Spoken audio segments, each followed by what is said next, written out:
Good morning, good evening, good afternoon, wherever you are and wherever you're watching from. My name is Matt Pierce, host of the Visual Lounge. Today, we're going to be talking about structurally, when you think about videos, what's different about an instructional video and what's different about a video that you'd see on YouTube. And fundamentally, there are differences. Now, this is a podcast. I want to be very clear up front. This is a podcast. I'm not going to be showing a lot of editing structural features or functionality, but I want to have a conversation. And in the comments, and if you're on YouTube, the comments below are great. If you're on the podcast, you can email me at thevisuallounge@techsmith.com.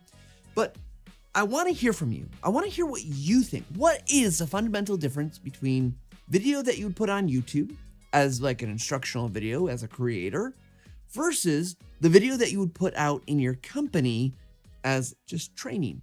Because I think fundamentally there are some big differences. Now, I want to start in the first place. Obviously, there's things about your audience that are going to be different.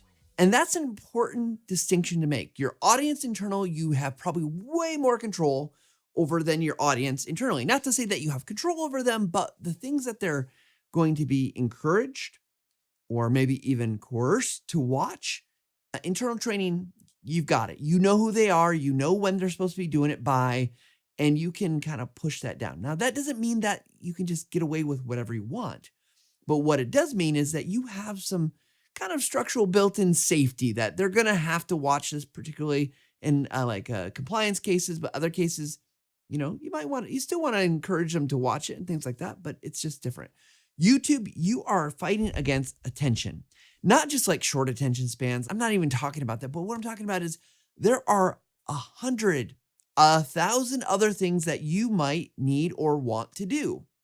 And I'm choosing as a viewer to watch this video. So it better be worth my time and my effort to stay engaged. So consider that. Just consider that as a big difference, right? Like one is a pure play for attention. The other one is not necessarily that. Now, but what if we treated them both that way? What if we said, look, internal employees are busy. You've got too many emails. You got too many messages, too many meetings, too many other things to do. One more video, one more learning object, just gosh. But what if it was so valuable that someone said, I have to watch that? Or they know it's coming from you as a creator and they say, oh, they made that? Oh, you bet I'm watching that because that's always good. Now, so fundamentally, there's an attention kind of difference, right? Now, next, because a video on YouTube has to do a certain thing, right? Like, because again, I might be looking for a topic. I might be looking how to fix my car. I might be looking how to, do something in Excel. I might be looking at how to build something, learn something. Maybe I'm just looking for entertainment. I just want to just appease me. Let me drift off into watching and not having to think about the things that are in my life. So what do? As a creator, creators are thinking about titles. They're thinking about descriptions. They're thinking about the thumbnails that are going on. So titles, thumbnails, descriptions, right? And you have to use those as a marketing vehicle to say, this is the thing that you should watch. You're almost saying like, look at me, pay attention to me because this is going to be what you need. And so a couple things. We should be spending a lot of time as creators thinking about those things, especially in the context of YouTube, because those really matter. Because you're trying to get someone to choose to give you that little bit of movement of their mouse or a little bit of the movement on their fingers so they tap and actually open it up. Because it's a big barrier. We've heard many times that if you are familiar with the creator Mr. Beast, he's got 200 million subscribers on YouTube. 200 million subscribers. Think about that. He's got more people subscribed to him than are in many countries, right? In terms of population. He gets about 150 million views a week. 150 million. Now, look, he is not for everybody. He is not necessarily my cup of tea. I respect him as a creator, but do I watch his content? No, I've seen it though. I've watched it with my kids. I've seen what he does, and he does amazing things. But one of the things that he has said and talked about is that he actually makes his thumbnail first. And if he can't make a good thumbnail that's going to draw attention, convince people to do that click, he doesn't make the video. Doesn't make the video. I mean, think about that. It's got to be so compelling that it drives whether a video gets made or not. Now, of course, you want it to be clear. You want it to be understanding. There's all sorts of things we could talk about there's tricks like, do you smile? Do you show your teeth? Do you have an open mouth? And people are trying and experimenting with all sorts of things to see what resonates, what sticks. I think there's some level of personal preference, but your title too, right? It's got to be somewhat SEO focused if you're a YouTube creator. It's got to be something that people are going to be searching for. So you show up high enough in the rankings so that someone actually finds you. Because if you're on page 37, most people are not searching through 37 pages worth of YouTube videos to find your video. They're not doing it for my videos, that's for sure. So now what does this mean though if you are not a YouTube creator? Should you spend the same amount of time on those things? Maybe not. However, think about the power that's in that. If something is compelling to look at and you're saying like, oh, this looks like something I want. This looks like something I need. This is going to solve a problem that I have. This is going to help me move forward in my career. This is going to help me to do those things. Then maybe we should put some time in it. Maybe we do want to do that for an internal audience, because here's the thing, your internal audience, while they might be forced or more coerced to have to watch your video, what happens if we flip that script and we say, they're going to have to watch it? What if we set it up so they want to watch it? What if we can change that narrative in their mind? That instead of thinking, oh, I've got to do training, they're thinking, instead, man, I get to do this training. I'm so excited because this is going to be so good. It's going to be helpful. It's going to be energetic. It's going to be engaging. All the things that come from why people watch so much YouTube, especially, frankly, I was going to say it's a generational thing. I don't even think it's a generational thing anymore. It is clearly across generations. My parents watch YouTube. My dad watches YouTube. My dad's 75. My kids are watching YouTube. I'm watching YouTube. It's across the spectrum. But again, as internal creators, if we can get that kind of excitement to say like, hey, this is good content. This is valuable content. This content is worth my time. It is worth my effort. That's a real flipping of the script. And I know that takes effort. I know that that's a challenging thing to do. It's a big ask for our audience, right? However, I really see fundamentally that that's going to be important, especially as we look at what's coming down the road, right? There's all these technological changes around AI, and the tools are getting easier and faster. And in some ways, that's going to be awesome. In some ways, that means that the amount of content that teams and companies and individuals can put out is going to increase. And that means my span of attention is going to be drawn even further, because there's going to be 3 things or 5 things or 10 things, because I want you to learn all this, right? So I think by learning to make those engaging videos now, whether eventually you're starting to use AI, 1, it means you can make better decisions about the AI, what's good, what's bad, what kind of sucks. But 2, it means that you're priming your audience to say like, yeah, this is good content. And when our training team or Matt, the creator, or whomever is putting this up, it is worth my effort. Hopefully, I think you think this particular type of video is worth the effort. Hopefully you're finding this valuable. And if you do, make sure you hit like and subscribe if you're on YouTube. If you're in a podcast app, guess what? We'd love it for you to make it so we're one of your automatic downloads. Follow us. We'd love that. And if you got feedback, again, thevisuallounge@techsmith.com. Okay.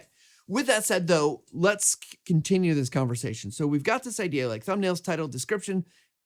Let's get them to 1. Now, when it comes to content, I watched funny thing, it was a YouTube video.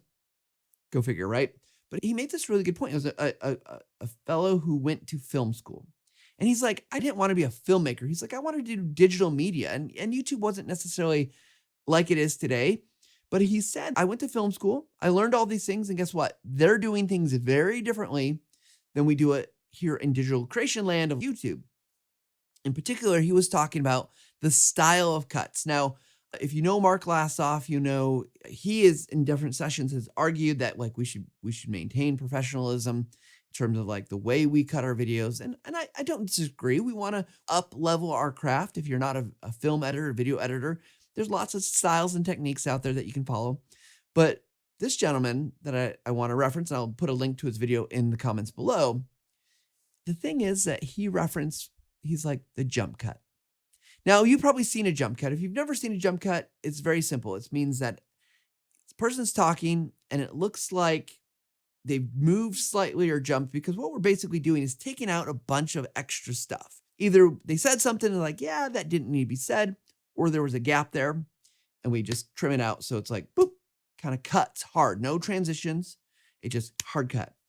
Interestingly enough, he said on his jump cuts, he actually talks about doing we've talked about this on the Visual Lounge, it's been a while, but J cut.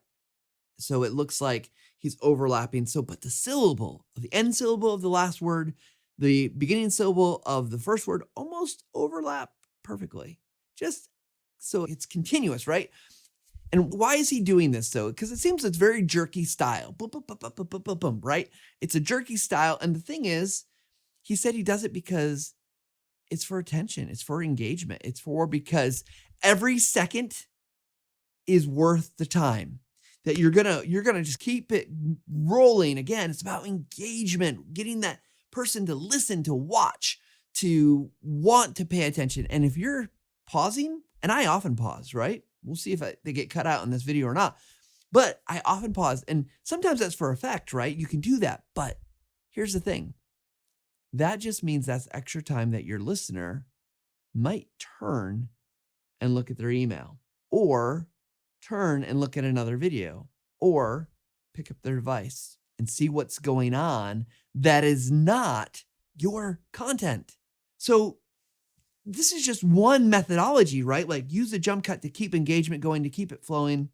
But what you need to decide from a stylistic standpoint as a trainer or a content creator, whether you're doing it for yourself or you're doing it for your company, whatever it might be, you have to decide what is the key here. What's the style that's going to allow your audience to keep paying attention? I'll share something that's really from our YouTube channel, talking with our YouTube creator, Andy Owen, and Andy is fantastic. He does the Camtasia channel.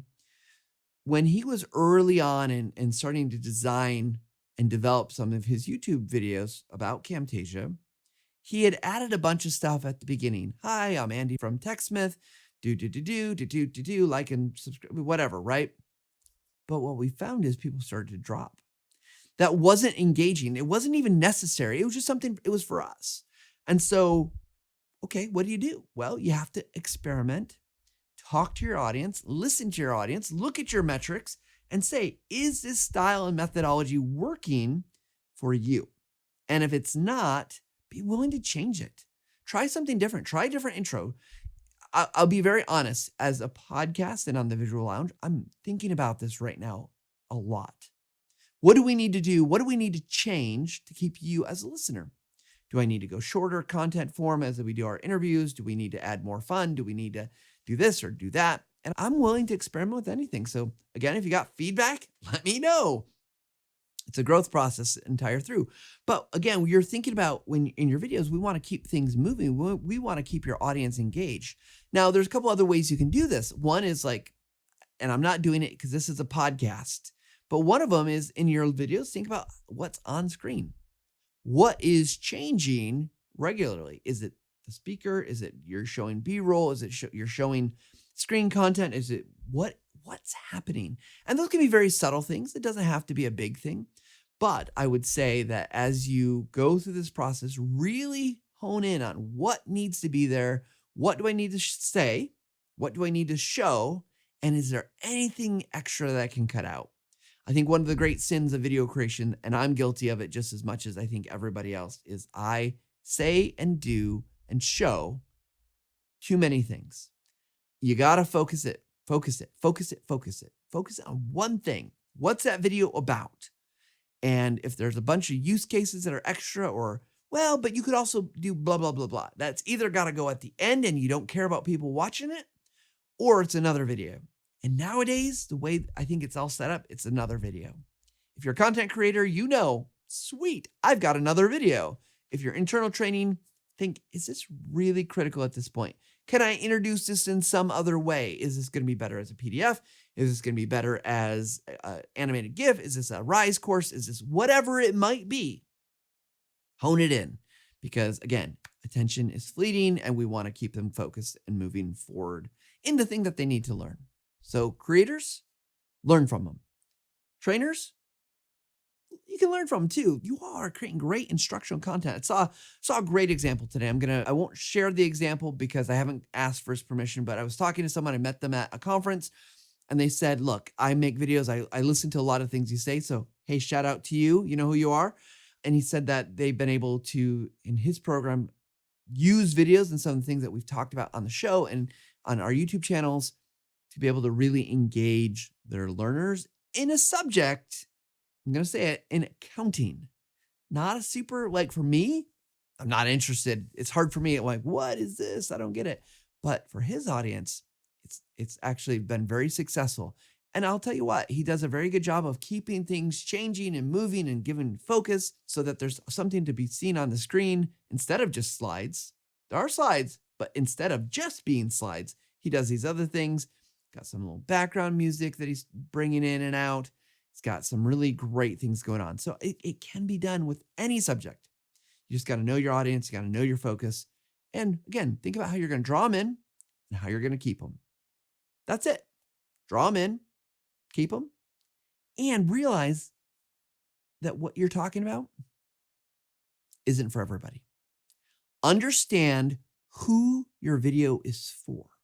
And don't just say, well, my channel, I think about this persona generally. That's great. That's a persona. Like maybe it's like a broad persona. That's the thing. Maybe you want to say like, look, for this one, I'm talking to people who are trainers, who are also watching a lot of YouTube videos. That's a lot more narrow than just generally trainers or customer education professionals. So really think about your audience. Think about narrowing that content in for them. And that might mean you might do another piece of content, but maybe I'll do one for marketers. Maybe I'll do one for IT. I don't know. Obviously, there's lots of resources, constraints. You got to balance those things out, but keep that in mind as well. So bring them in, create content that's for them, and keep them watching. That's it. That's the show. Well, I hope you've enjoyed this episode. I hope you got something out of it. I hope it's thought-provoking.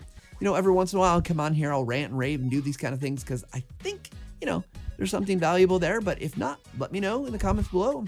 Heaven knows they haven't stopped you from telling me what I've done wrong or what you didn't like about the shows before, and that's great. I do take that feedback very seriously. I listen to it, I respond to it, and in terms of trying to make a better show. So what I hope is that, though, whatever you're doing, wherever you are, whether you are creating video, you're communicating, trying to communicate better inside your organization, you're using images, you're using video, doesn't matter. I hope that what we do here at the Visual Lounge helps you to level up every single day. Take care, everybody.